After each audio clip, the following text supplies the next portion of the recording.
মোটামুটি যদি নিরপেক্ষতা, গণতান্ত্রিক এবং গ্রহণযোগ্য থাকে, এই সরকারের অধীনেই নির্বাচন হবে। এটা প্রায় মীমাংসিত। নির্বাচন করে নির্বাচন কমিশন। সরকারের কাজ হচ্ছে শুধু ফেসিলিটেট করা। যেহেতু অতীতে নির্দলীয় নিরপেক্ষ তত্ত্বাবধায়ক সরকারের বিধানটা বিলুপ্ত করা হয় 2011 সালে, তখন থেকে দেখা গিয়েছে এই নিউট্রাল গভর্নমেন্ট না থাকলে নির্বাচন কমিশন যতই স্বাধীন হোক সাংবিধানিকভাবে, আসলে ঠুটু জগন্নাথ। সুতরাং ধরে নিতে পারেন এখনকার নির্বাচন কমিশন স্বাধীন, কিন্তু সংস্কারের বিষয়ে এসছে। সরকার প্রধান 6টি সংস্কার কমিশন গঠন করেছে। তার মধ্যে নির্বাচনী ব্যবস্থা সংস্কার কমিশন অন্যতম, সংবিধান সংস্কার কমিশন অন্যতম, সাথে প্রশাসনিক এবং বিচার বিভাগীয় এবং পুলিশ বিভাগীয় সংস্কার কমিশনও উল্লেখযোগ্য। দুদক তারপরে আসছে। এই সংস্কার কমিশনগুলোর প্রধানদের নিয়ে মাননীয় প্রধান উপদেষ্টা জাতীয় ঐক্য কমিশন নামে একটা বডি গঠন করেছে। তার সাথে সম্ভবত প্রথম বৈঠক রাজনৈতিক দল সমূহের 15 তারিখ হতে পারে। ওনারা আলাপের সময় আমাদেরকে জানিয়েছেন, তবে এখনো আহ্বান করেনি বিদায় সেটা আমরা সুস্পষ্টভাবে বলতে পারবো না, তবে ধারণা করা যায় 15 তারিখ শুরু করবেন। সেটা হবে গ্রাউন্ড ব্রেকিং সেরেমনি। তারপরে আলাদা আলাদাভাবে রাজনৈতিক দলসমূহের সাথে বসবেন এই সংস্কার প্রস্তাবগুলো নিয়ে। আমি বলছি যে নির্বাচন কমিশনের দায়িত্ব যদি নির্বাচন কমিশন পালন করে, সরকার যদি সাংবিধানিকভাবে নির্বাচন কমিশনের সমস্ত কর্মকাণ্ডে সহযোগিতা করে, সাংবিধানিকভাবে ফেসিলিটেট করে, তাহলে নির্বাচন সুষ্ঠু নিরপেক্ষ হওয়ার সম্ভাবনা অন্তত 99 ভাগ।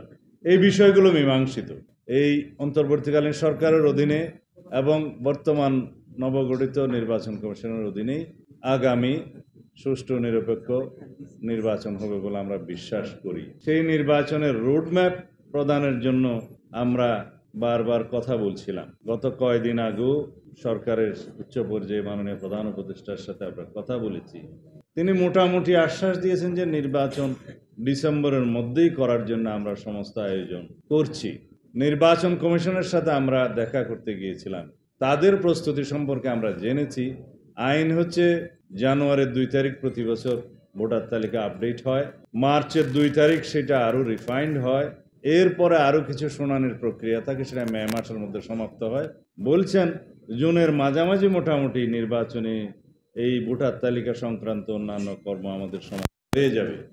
ডিলিমিটেশন সহ কিছু বিষয়ে আইনে একটু জটিলতা আছে, সেটা এর মধ্যে একই সাথে চলতে পারে। এবং অন্যান্য রিফরমেশন যেগুলো আছে সংস্কার নির্বাচনমুখী, জরুরি, স্বল্প মেয়াদী, অনেকেই কথা বলছেন স্বল্প এবং মধ্য দীর্ঘমেয়াদী।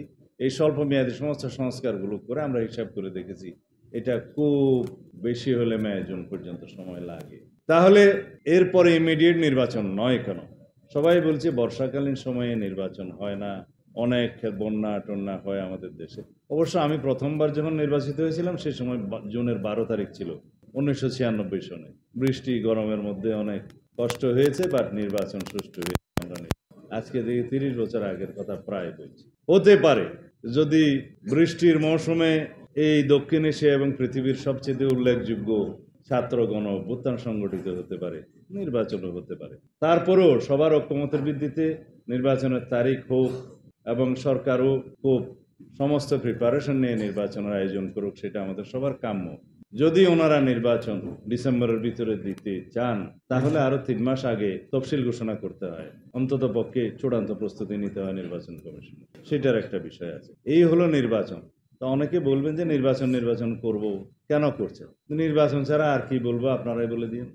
বাংলাদেশে যদি গণতান্ত্রিক রাজনৈতিক সরকার প্রতিষ্ঠিত না হয়, তাহলে কি মধ্যমেয়াদী সংস্কার হবে? দীর্ঘমেয়াদী সংস্কার হবে? জনগণের আকাঙ্ক্ষা পূর্ণ হবে? গণ অভ্যুত্থানের ছাত্র জনতার শহীদদের যে প্রত্যাশা এবং আকাঙ্ক্ষা পূর্ণ হবে? কিছুই হবে না। কথা হলো সেই নির্বাচনের ফলে গঠিত রাজনৈতিক সরকার কতটা গণতান্ত্রিক থাকে, কতটা জনমুখী থাকে, কতটা বিগত দিনের স্বৈরাচারের বিরুদ্ধে বাংলাদেশের রাষ্ট্র কাঠামো গণতান্ত্রিক সংস্কার করে, সেইটা। হ্যাঁ, তার জন্যই তো আলাপ, তার জন্যই তো সংস্কার কমিশন, তার জন্যই তো আমাদের আজকের এই ঐক্যমত। কিন্তু আপনারা এই ঐক্যমত সৃষ্টি করতে গিয়ে আমি মনে করছি অর্ধেক আছে অর্ধেক নাই।